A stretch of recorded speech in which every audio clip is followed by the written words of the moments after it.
welcome back to my kitchen for a new dessert devotion. I am delighted to continue our Piece of Cake devotional series, and we are exploring ways that we can bake peace right into our lives every single day. And of course, I'm going to share with you one of my favorite and easy bundt cake recipes. We are going to make a butter pecan bundt cake with maple frosting. This recipe starts with the butter pecan cake mix. Next, we're going to add coconut pecan frosting. You heard that right. We're going to put the icing right into the cake batter. It's going to make it moist, and if you're wondering, the coconut flavor is not too overwhelming. Next, we're going to add 4 beaten eggs, a 3/4 cup of oil, and 1 cup of whole milk. And that's it. We're not following the directions on the cake mix. We're just using these 4 ingredients. Now I'm going to spray my pan really good with my favorite Baker's Joy. I'm going to pour this evenly into my bundt pan and then bake it on 325 for about 40 to 42 minutes. Now, while our bundt cake is in the oven, let's settle in for our devotion. You know, I am not one of those people that complains about their homes. You know, I wish my home were bigger, or I wish it were different, or maybe I even wish my home were in a different neighborhood or a different zip code. I'm pretty content with that. But one of the things that does keep me from enjoying my house, even enjoying my own kitchen, is clutter. When things just magically pile up everywhere, y'all. You know how it is. In the kitchen, the dishes somehow stop making it into the dishwasher and they're piling into the sink, or maybe the papers start piling up on the desk, or the Legos, the Nerf guns, the toys, they float out of the kids' rooms and they're all over the house. Maybe the shoes are not in the closet anymore. I stopped hanging up the clothes and things just kind of creep out of their places. And before you know it, you're in a house of clutter. And then you begin to put everything back in its place. And when you do finally clear that space, I don't know about you, but I feel this sense of calm. It's like I can enjoy the same house. I can enjoy the same desk. I can enjoy the same kitchen as it always was, but without the clutter. It's like it clears this space, it opens it up, and I can almost rediscover it again. And I can sit back then and say, now I can finally enjoy this space. When it comes to us pursuing our peace, one of the things that we have to remember is that that peace is there for us to enjoy as believers. But sometimes it's cluttered with a lot of stuff that does not belong there.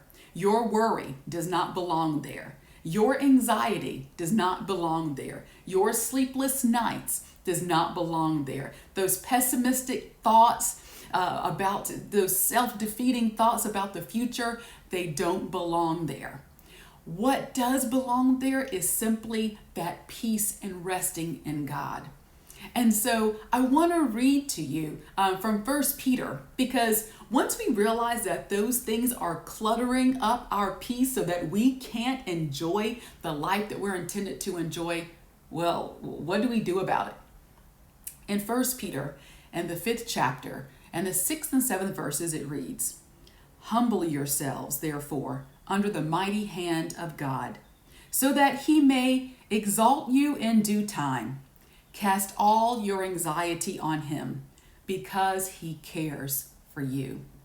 If you ever watch these kind of cleaning professionals on the kind of home and garden shows, and they will often have like a rule of thumb, and one of those is always everything has to have its place, right? If you don't have enough room in your closet for all of your shoes, it's always going to be a mess. If you don't organize your kitchen or organize your bedroom in the right way so that everything fits in a certain place, your place will never be clean. But once you know where everything belongs, now you've got a fighting chance to have a nice, clear, uncluttered environment. Your spiritual space, your spiritual peace is the same way. You need to be able to identify what belongs and what doesn't belong. And where do you put it? Anxiety and worry and those negative thoughts don't belong in your space of peace. They don't belong in your head. They don't belong in your heart. So where do they belong? They belong with the Lord. You are called to cast those cares right out of your space onto the Lord. Just give it over to Him. The 1 Peter also says that we must humble ourselves in order to do that. So many times we get wrapped around the axle thinking about how we can fix it, how we can make it different, or simply beating ourselves up that we should have known better, we should have done better, we should have said something different or made a different decision.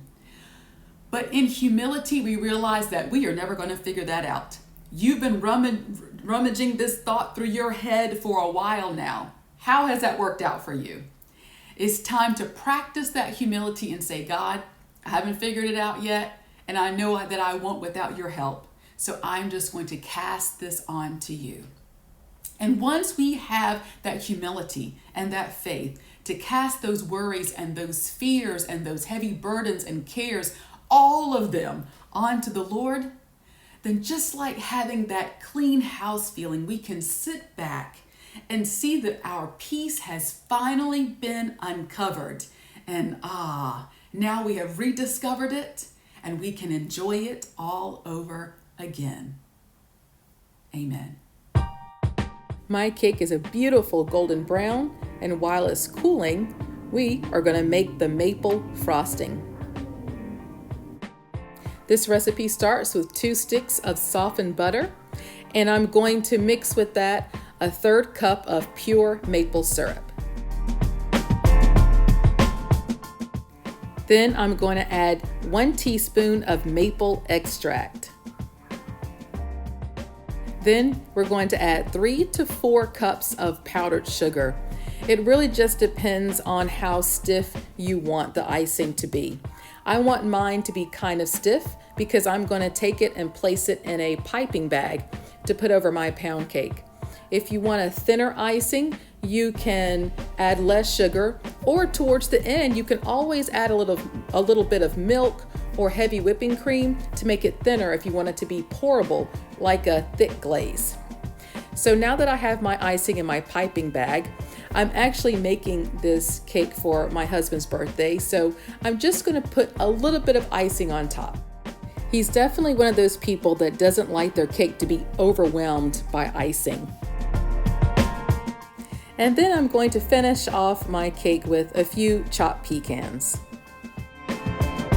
You know, I think this is a birthday cake that he will definitely enjoy. And I pray that this recipe brings joy and peace to your home as well.